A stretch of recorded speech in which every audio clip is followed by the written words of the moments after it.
la foudre peut déclencher une décharge électrique de 100 millions de volts. C'est l'un des phénomènes naturels les plus redoutables.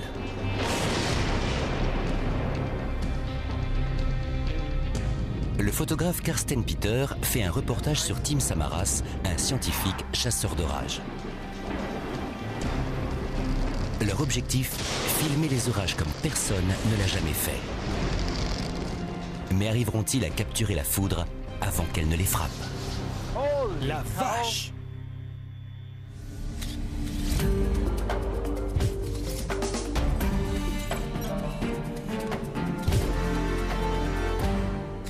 Ils ont déjà travaillé ensemble. Avis de tornade. La tornade est à 500 mètres. Elle doit faire 800 mètres de large. Tim est le premier à avoir mesuré précisément la chute de pression à l'intérieur d'une tornade. Et Carsten a tout filmé. Aujourd'hui, nous les retrouvons à Denver, au Colorado, où ils se préparent pour une nouvelle aventure. Cette fois-ci, ils s'attaquent à la foudre. Ils partent pour le sud-ouest des États-Unis. Pendant quelques semaines, chaque année, cette région est le théâtre d'orages très violents. Tim a mis au point un appareil photo ultra performant qui prend 1,5 million de clichés à la seconde. Il espère pouvoir capter un phénomène particulier. On veut saisir un arc en retour. C'est cet éclair accompagné d'un claquement quand la foudre frappe. Carsten s'est fixé pour mission de suivre Tim et de saisir de belles images de foudre. Et s'il a de la chance, il parviendra à le prendre avec son appareil photo sur fond de ciel zébré d'éclairs. Je veux arriver à restituer ce qu'on ressent quand on fait des recherches sur la foudre. Pour pouvoir immortaliser les éclairs, il faut un appareil très rapide et à haute résolution. Le leur a un nom original. On l'appelle le Kahuna. C'est une relique de la guerre froide qu'on vient de convertir au numérique. À l'intérieur du Kahuna, des prismes pivotants fonctionnant à l'hélium prennent 1,5 million de clichés à la seconde. Ce sont les tableaux électroniques pour chacun des capteurs. En tout, il y a 82 tableaux et 82 capteurs. D'après Tim, aucun autre appareil photo n'est aussi rapide et n'a une résolution aussi haute. Malheureusement, il n'est pas vraiment transportable. Il pèse 725 kg. Carsten aussi est bien équipé. Il a plusieurs appareils photo et une caméra numérique ultra rapide faite pour saisir les mouvements dans des conditions d'éclairage difficiles. Seulement, cette caméra doit être constamment reliée à un ordinateur. Elle n'est pas conçue pour aller sur le terrain. Comment filmer un orage quand on est branché à un ordinateur? Greg Wilson, l'assistant de Carsten, doit trouver la solution. Notre matériel n'est pas conçu pour fonctionner dans des environnements électriques. Greg est spécialiste en imagerie numérique.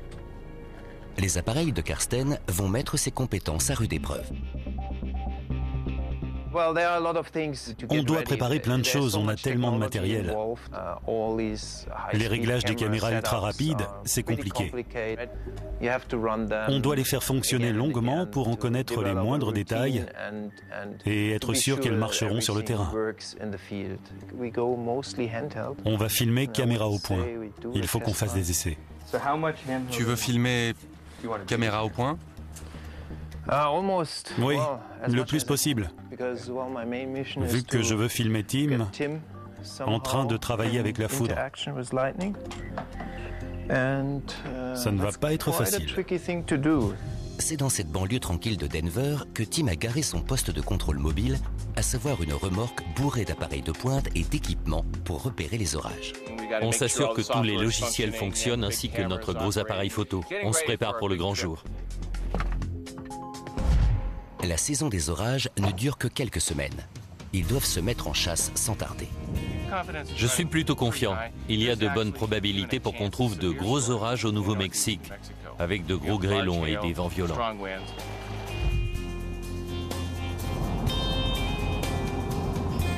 Tim suit plusieurs orages qui se développent à différents endroits. Il doit maintenant décider lequel choisir. Il y a toujours cet orage à Las Vegas, mais il est en concurrence avec un autre. Je dois choisir. entre mettre le cap au sud, vers Las Vegas, ou prendre cette route à l'est de Springer, dans le nord-est du Nouveau-Mexique.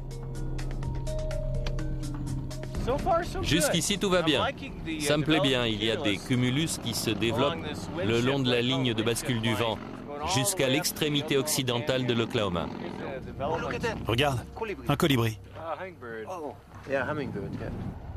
Tim cherche des orages qui correspondent à ces critères. Il lui faut des éclairs et la foudre qui frappe. Mais il a aussi besoin de temps pour s'installer avant que l'orage ne se déclenche. C'est un jeu basé sur les données scientifiques, l'expérience, mais aussi l'intuition. On cherche un orage qui se déplace à une vitesse de 5 à 10 nœuds. On veut pouvoir installer notre remorque et nos instruments et l'observer pendant 1 heure ou 2. Les NS, c'est-à-dire les éclairs de type nuage-sol qui vont du sommet du nuage vers le sol, sont appelés descendants. Il y a un autre orage derrière celui qu'on voit à gauche. Il est très violent. Ma météo a diffusé un bulletin d'alerte aux orages. Il tombe des grêlons gros comme des pièces d'1 euro. Très bien, merci pour l'info. On cherche des orages très spécifiques qui ne sont pas évidents à trouver. L'orage a un peu diminué. Je ne sais pas s'il va redoubler d'intensité.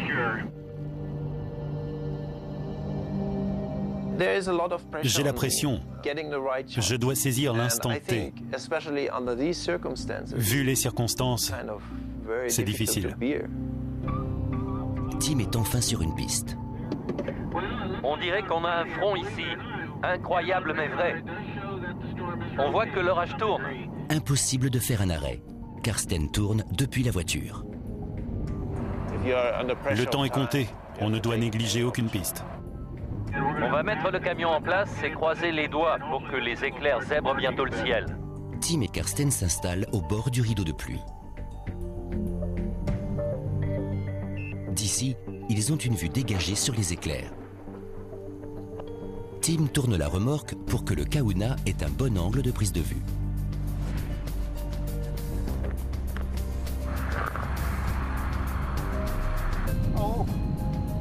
Tim, tu la vois? Oui, tornade en vue. Elle est belle. C'est extraordinaire. Oui, c'est incroyable. L'orage se dirige vers nous. Dès que la tornade se sera éloignée, on pourra photographier les éclairs. La tornade touche brièvement le sol et se défait.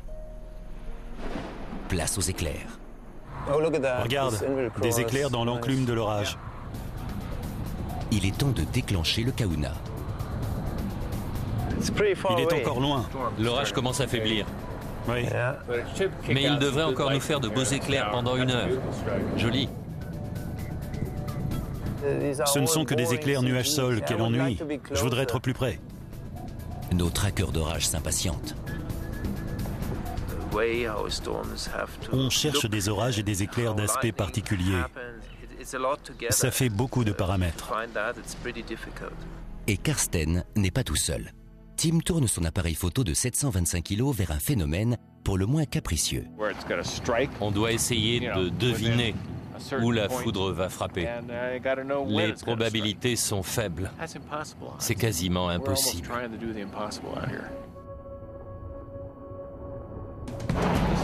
Un nouvel orage vient d'éclater. Il n'est pas loin de là. Il est pile au-dessus de la ville de Liberal, au Kansas. D'accord. Celui-ci, il est fini, alors que l'autre gagne en puissance et va générer de beaux éclairs. La nuit va être longue.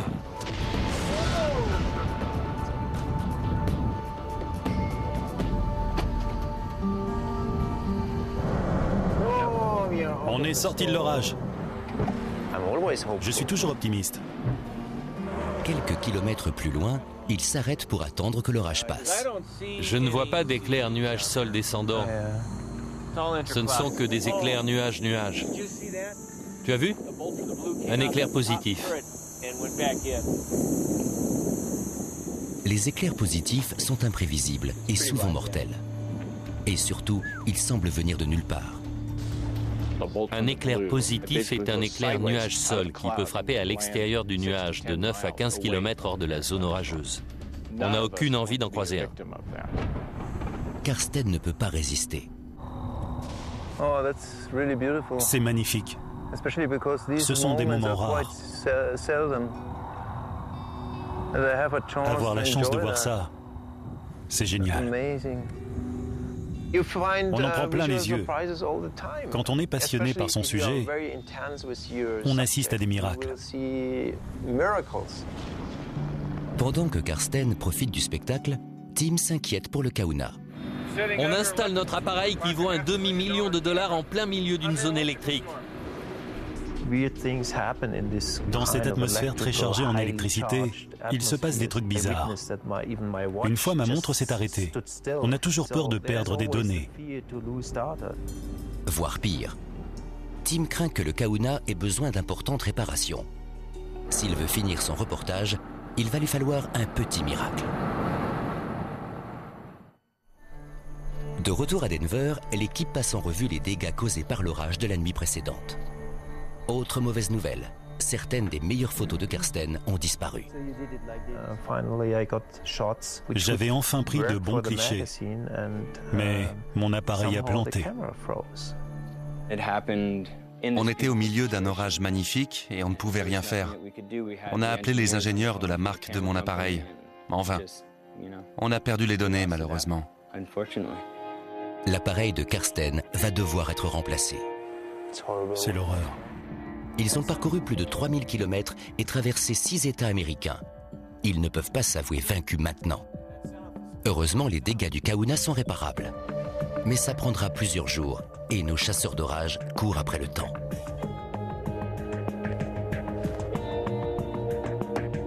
Le nouvel appareil de Karsten arrive enfin. Le Kahuna est réparé et la mission peut reprendre. Bon, en route. Toute l'équipe est prête à partir, de jour comme de nuit. Là-dedans, j'ai 10 ordinateurs, des oscilloscopes numériques ultra rapides, des mesureurs de champ électrique. Non seulement pour repérer les zones de charge électrique, mais aussi pour notre sécurité. Nous promenons pour $1 million d'instruments sous l'orage. Et nous voulons aussi préserver l'équipe. Ce front se déplace. Oui. Le radar de Tim repère un orage dans le nord-ouest du Colorado. C'est à environ 70 km. On part un peu tard, mais bon, on ne doit laisser passer aucune occasion. Je suis prêt. D'accord.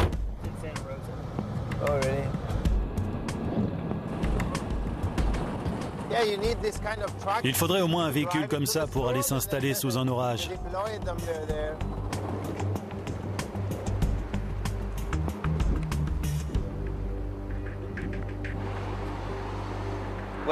Voilà le liquide dont nous sommes dépendants. Cette voiture consomme énormément. On fait le plein tous les jours, parfois plusieurs fois.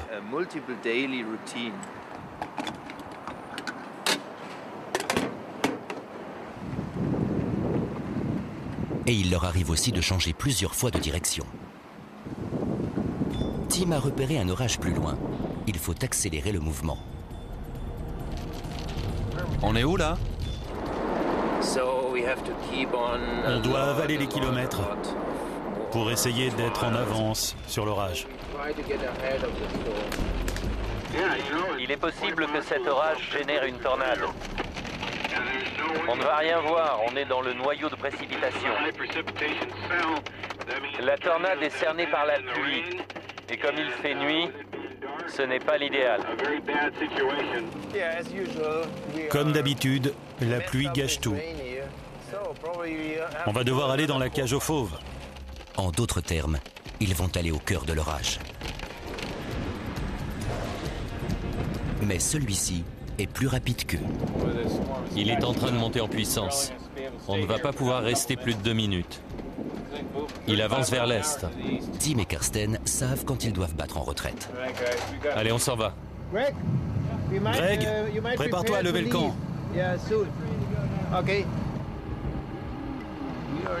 On est dans une zone de foudroiement. Mince, on va y avoir droit. Faut qu'on s'en aille vite. Le champ électrique de l'orage est tellement puissant que la remorque se charge trop en électricité statique. Il se dirige vers nous. La remorque est très chaude. On est en pleine zone de foudroiement. Les traqueurs d'orage se font pourchasser. Ils s'arrêtent quelques kilomètres plus loin pour faire le point. C'est un bel orage, mais on n'arrivera jamais à le rattraper. Il se déplace à 65 km/h. Il n'y a rien à photographier. Des éclairs nuages-sol apparaissent, mais ils ne peuvent pas les approcher. On est au bord de l'averse de grêle, à l'extrémité sud de l'orage.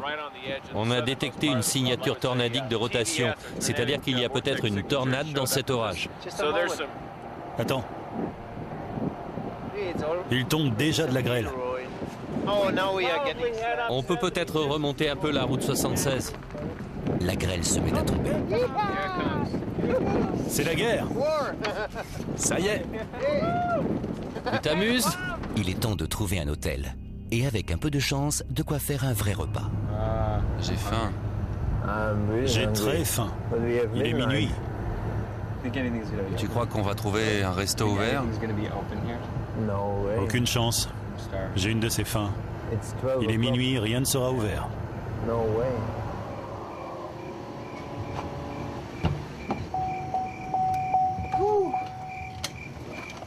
Quelle journée! Le jour se lève à Clayton, au Nouveau-Mexique. Karsten et Greg se préparent à un périple de 350 km à travers la campagne pour atteindre la ville de Tucumcari.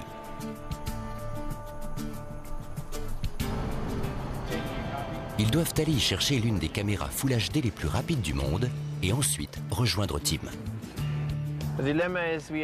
On n'a la caméra que pour 4 jours et je voudrais optimiser ce laps de temps. Pour tourner de belles images, il nous faut de gros orages.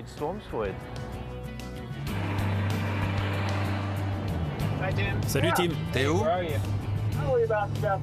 À une trentaine de kilomètres au sud-est de Las Vegas. Il y a un orage. On cuit, on n'a pas la clim et il fait très chaud.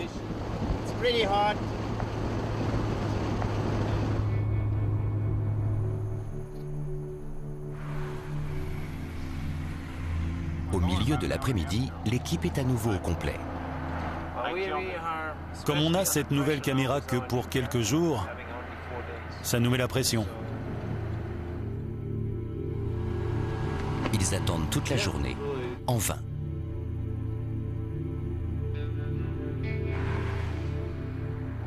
Je voudrais travailler. C'est énervant. On a fait je ne sais combien de villes, de kilomètres, pendant je ne sais combien de jours. On en perd le compte. Et chaque soir, on atterrit dans un nouveau motel. C'est incroyable. On doit s'arrêter quelque part pour manger? Toi, tu n'aimes pas manger. Quand j'avais 28 ans, j'étais comme lui. Je mangeais tout le temps. Pour l'instant, sur ce reportage, on n'a pas mangé grand-chose, à part des cochonneries. Ouais, allons-y. J'ai une faim de loup. Oui, moi aussi. Ces derniers jours, on n'avait pas le temps de manger. On arrivait trop tard, les restaurants étaient fermés. Des hot dogs.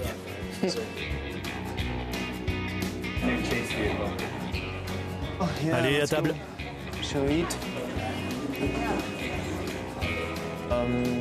Je crois qu'ici, on va pouvoir manger un repas digne de ce nom. Enfin, j'espère. Enfin un repas.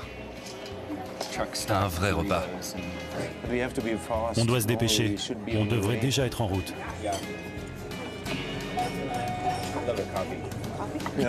Un jus de canneberge, s'il vous plaît.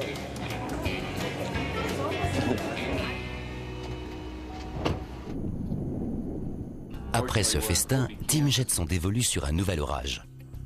On devrait avoir droit à des orages très violents et peut-être même à des tornades à cause des vents favorables. Il va y avoir beaucoup d'éclairs. L'inconvénient, c'est que les orages vont se déplacer à une vitesse de 20 nœuds. Ils quittent Colby et bravent la pluie pour rejoindre leur prochain objectif. L'orage est en vue et la remorque en place. Karsten peut enfin filmer et photographier Tim au travail et de jour.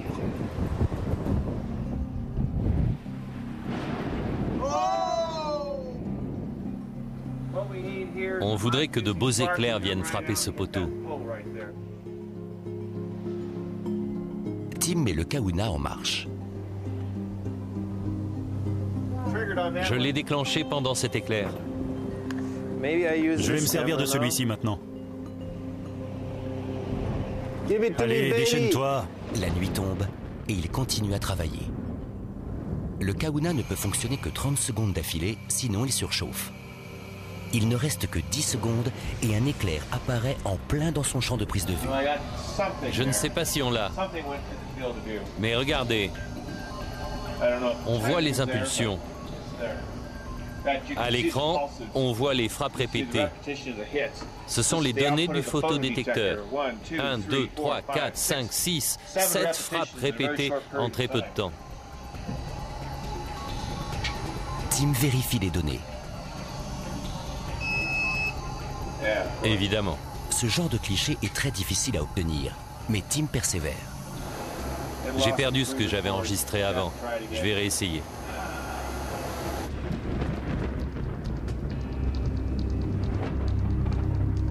C'était intéressant. Il commence à pleuvoir. Tim a repéré quelque chose. Ce sont des éclairs en nappe? Oui. Génial.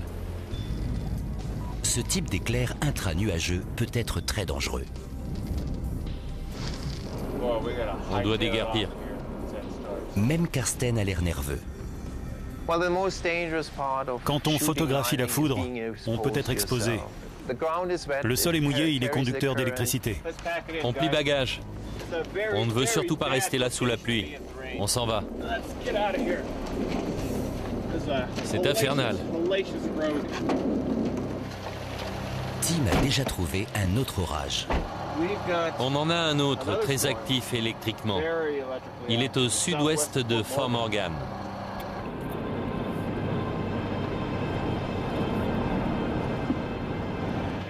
Il va filmer par la fenêtre pendant qu'on roule, parce qu'on est en pleine zone de foudroiement. C'est un orage très violent, avec des éclairs espacés d'à peine quelques secondes. Tim tourne de belles images avec la caméra numérique. Mais le champ électrique perturbe l'équipement sensible du Kahuna. Les deux caméras numériques fonctionnent bien, mais le Kahuna est tombé en panne. Tim s'entête. Karsten apprécie le spectacle. Oh la vache! Après plus de 8000 km parcourus, cette nuit, leur mission touche à sa fin. L'orage passe. Ils ont pu réaliser de belles images. Leur 4e saison de traque des orages est terminée. Mais ils estiment qu'ils n'ont pas encore des clichés parfaits de la foudre. Est-ce qu'on les aura un jour? J'espère bien. Et si c'est pas le cas, on va continuer à essayer. On va reprendre la route et continuer à pourchasser les orages. On fera le maximum pour ramener des images exceptionnelles. C'est notre métier.